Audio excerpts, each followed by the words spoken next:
Hey guys and gals, it's Paul for your 2018 sometimes professional YouTube host and manservant.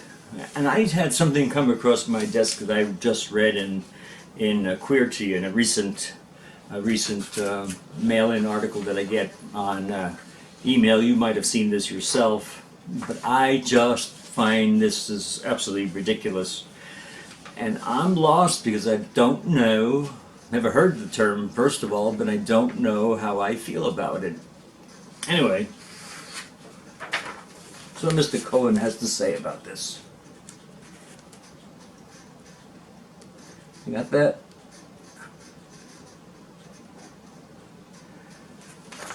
Andy Cohen was just a co-host, as you know, or probably know, with Anderson Cooper on New Year's Eve with the two boys on CNN.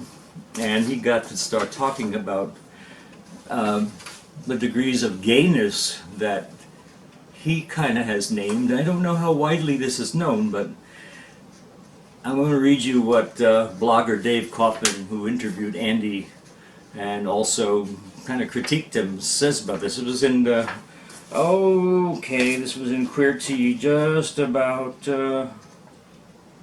4 days ago, early January.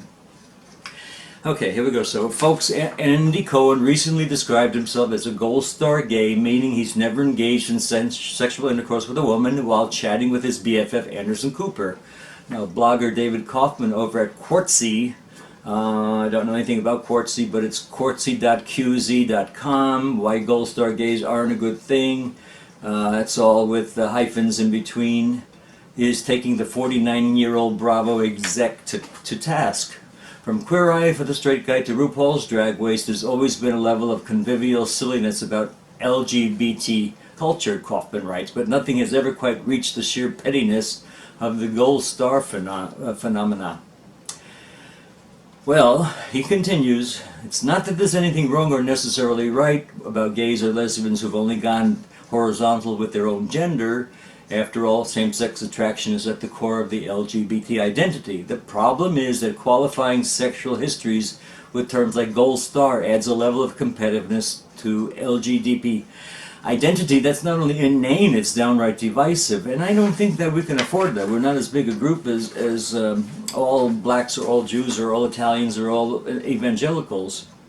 Kaufman continues, not every gay person has had the ability or yes the privilege to avoid performing heterosexually before they were able to come out. Indeed, for many young men and women, acting straight isn't just an expression of sexual ambiguity, it's literally an act of survival. Embedded in communities where rejecting straightness can mean losing their families, jobs, and even their lives, chasing the nebulous gilded star is as removed from their realities as well, being a millionaire cable TV executive or heir to American dynastic fortune, which is the case for both Andy Cohen and Anderson Cooper.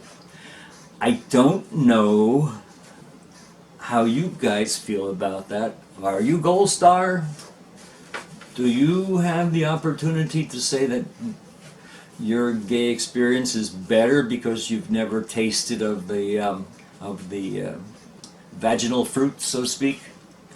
I'm gold star, but I've never called myself that.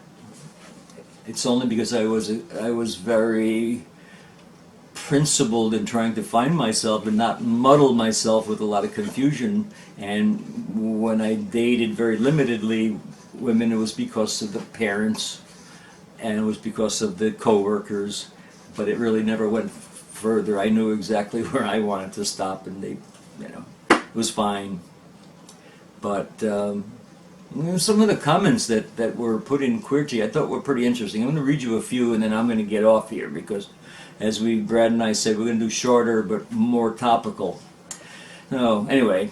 I think one guy says, this is overly sensitive. Who cares? That being said, Andy Cohen is an elitist asshole. He has the reputation of being pushy and demanding with the service industry. He once demanded that a restaurant in Times Square serve him brunch, despite them not having it on their current menu.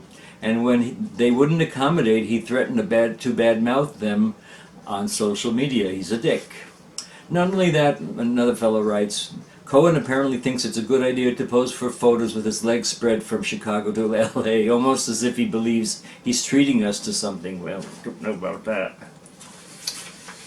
One person does also write, who's Babaloo.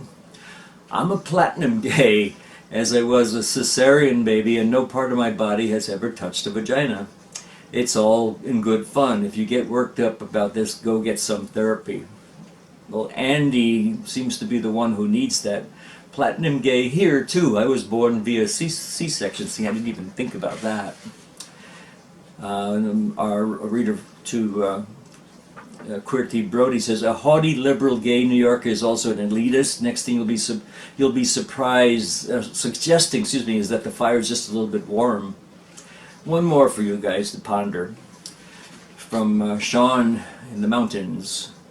I'm sorry, this literally is one of the most ridiculous articles I've read in a long time. I could see Mr. Cohen an elitist or other grounds, but calling him an elitist for referring to himself as a gold star gay is not elitist. This is just another overly sensitive article by a member of the LBZTQZXYZ community. And yes, I just put more letters up there because there are so many new ones each year I can't keep up. And that's another thing I don't understand either. It seems kind of ridiculous. But, anyway, be that as it may. Nor can the media or the general public, but that's another story. We have got to become less sensitive when people express themselves. Mr. Cohen wants to call himself a gold star gay. It is seriously a big who cares. That term has been around forever. I never heard that term. I guess I'm not in New York, though. I've never taken offense to it ever. It's fine that he's never slept with a woman. Those who have or have not, either way, I don't hold them in a higher or lower regard. Seriously absurd. Bring on the comments because all you have to be is outraged by everything. Looks like that's kind of the pattern here, guys. And I just don't know. How many people do you feel out there? Are you gold star people? Do you gravitate to LGBT YouTube channels and other entertainment that's strictly... it's pretty clear that this person never even looked at a woman, never mind, thought of her in any way more than just a friend or coworker or someone to spill their guts out about their fallen love relationship. I don't know. I leave you with a big, because that's all I have in that. I have a big question mark, and I don't know if I'm missing terminology that's important to know, or is this just something that was a fabrication? One guy said that terminology has been around forever. I never heard of it. So, anyway, bye everybody. See you next time.